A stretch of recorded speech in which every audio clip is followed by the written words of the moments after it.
Si je vous dis guerre de sécession, normalement, vous pensez États-Unis, guerre entre le Nord et le Sud, esclavage, Gettysburg, Lincoln, Grant, Lee, bref, vous pensez à des thèmes liés à la guerre de sécession américaine, quoi, normal. Ce à quoi on pense moins au sujet de cette guerre, c'est à l'aspect maritime. Bon, ok, c'est avant tout un conflit continental, mais il s'est passé des choses intéressantes et décisives sur les mers, notamment l'apparition des premiers cuirassés qui ont révolutionné le combat naval. Et ce à quoi on pense encore moins quand on parle de la guerre de sécession, c'est à la ville de Cherbourg. Là, vous avez envie de me dire, bah oui, pourquoi on penserait à Cherbourg? Abruti. Et bah en dehors du fait que abruti c'était peut-être un peu en trop, c'est justement ce qu'on va voir aujourd'hui.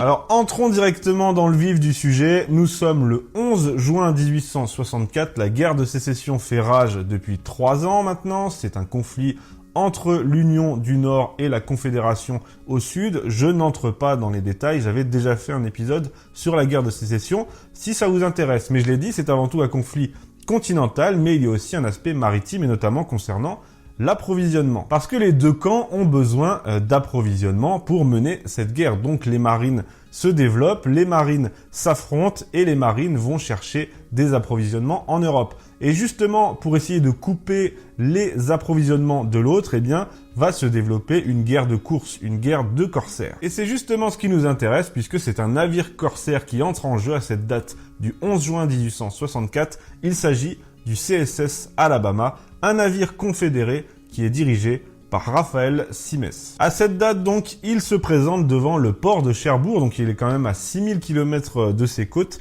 et il demande l'autorisation de s'y arrêter parce qu'il a besoin de faire des réparations, donc ça nécessite une mise en cale sèche. Ça fait 2 ans maintenant que l'Alabama parcourt l'Atlantique et l'océan Indien, c'est un navire corsaire réputé, on nous dit qu'il a arraisonné 447 navires marchands, qu'il en a brûlé 52. Il a une seule fois affronté un navire de l'Union, de l'US Navy. Il s'agissait de la canonnière USS Hatteras, qu'il a coulé devant le Texas. Donc voilà, c'est un navire très réputé. Il demande à entrer dans le port de Cherbourg et être mis en cale sèche pour des réparations. Mais les Français vont être bien embêtés, puisque l'empereur Napoléon III, qui dirige le pays à l'époque, a défini la position de la France comme étant strictement neutre dans ce conflit qui oppose le nord au sud des États-Unis.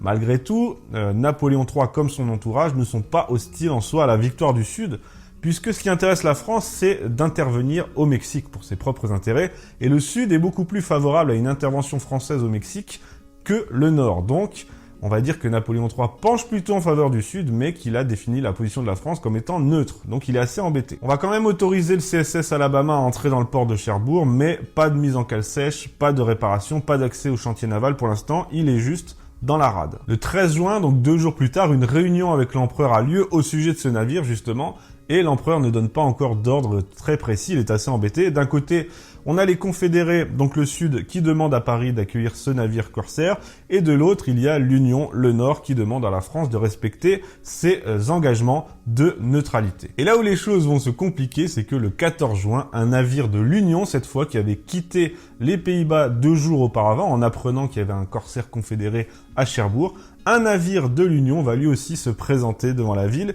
Il s'agit de l'USS Kearsarge, qui est sous le commandement du capitaine John Winslow, qui avait été averti par l'ambassadeur des États-Unis en France. Le Kearsarge va donc se présenter devant Cherbourg, il va demander à entrer dans la rade, on va l'autoriser à le faire puisqu'on a autorisé le confédéré à le faire, mais plutôt que de s'installer tranquillement, il va se contenter de passer devant le navire corsaire et puis de ressortir de la rade et de croiser au large, l'air de dire je t'attends. Faut dire qu'il y a un contentieux entre les deux hommes, ils sont issus de la même promotion et ils se vouent une haine féroce, d'autant que ce serait une grosse prise puisque le CSS Alabama, donc le navire confédéré, est l'un des navires les plus haïs par l'Union puisque c'est l'un des plus efficaces. À ce moment-là, la France se positionne, aucun des deux navires n'aura le droit d'entrer dans le port et ils devront quitter les lieux chacun à 24 heures d'intervalle. Sauf que c'est là aussi encore assez compliqué puisque le navire de l'Union n'est même pas dans le port, formellement. Il ne fait que croiser au large. Alors pendant que le capitaine Simès, donc le confédéré,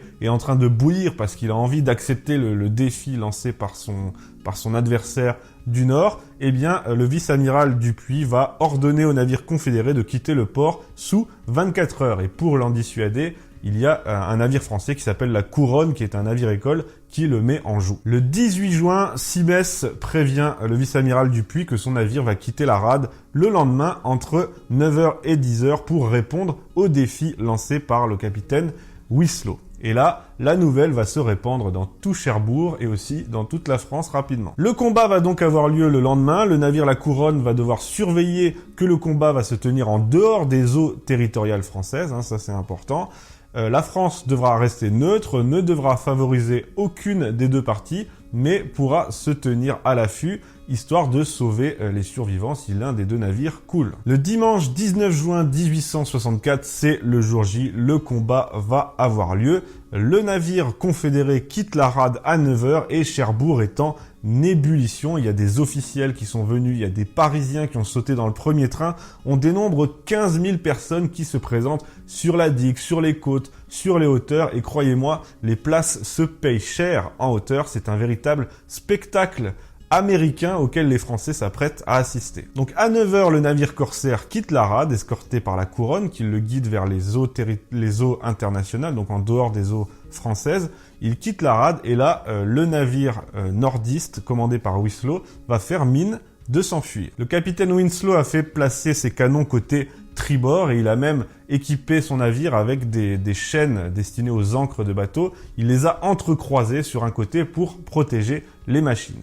Et au moment où il est suivi par le navire confédéré qui pense qu'il est en train de fuir, au moment où il juge le moment opportun, eh bien soudain, il se retourne et les deux navires se lancent dans un tournoiement et le combat va commencer. Le CSS Alabama va être le premier à ouvrir le feu dans ce combat, mais il s'est trop précipité. La plupart de ses projectiles vont tomber à l'eau et même ceux qui vont atteindre le navire de l'Union ne seront pas décisifs et ne lui feront que très peu de dégâts. Le combat va durer près d'1 heure et très rapidement, c'est l'USS Kearsarge, donc le navire de l'Union du Nord, qui va prendre l'avantage, qui va littéralement étriller son adversaire. Même si les tirs de l'Alabama sont 2 fois plus nombreux, ils sont bien moins précis et bien moins efficaces. Et pour cause, c'est que les projectiles et les canons du Kearsarge sont beaucoup plus modernes et beaucoup plus performants. Le rapport de ce combat naval nous dit que le navire nordiste a fait feu 173 fois en usant essentiellement d'obus et en visant très bas pour atteindre l'Alabama à sa ligne de flottaison. Au bout d'1 heure, la ligne de flottaison est carrément atteinte, les chaudières de l'USS Alabama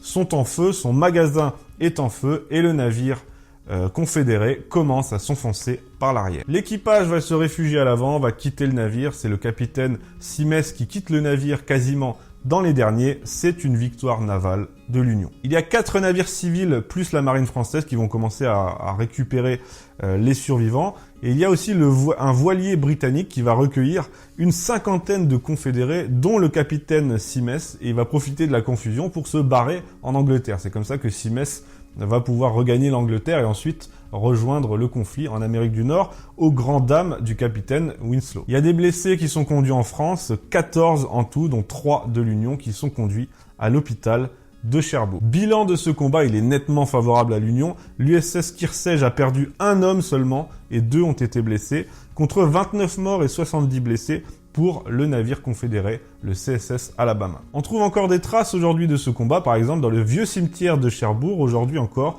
il y a 3 tombes américaines, 3 morts de la guerre de sécession, 2 de la Confédération et 1 de l'Union, qui sont enterrés en France. C'est à la suite de ce combat naval. L'épave du CSS Alabama, qui a coulé par le fond, a été découverte en 1984 par un chasseur de mines français à environ 10 km après l'entrée de la rade de Cherbourg, et un canon de ce navire corsaire trône aujourd'hui à l'entrée de la Cité de la Mer de Cherbourg. Voilà pour cet épisode, j'ai trouvé cette anecdote assez intéressante. J'étais moi-même surpris de constater qu'il y avait eu un combat de la guerre de sécession en France, et c'est pourquoi je voulais le partager avec vous. Dès que je trouve des petites curiosités historiques comme ça, eh bien j'aime bien vous en faire un épisode. Je vous souhaite une très bonne semaine et à bientôt sur TV Liberté.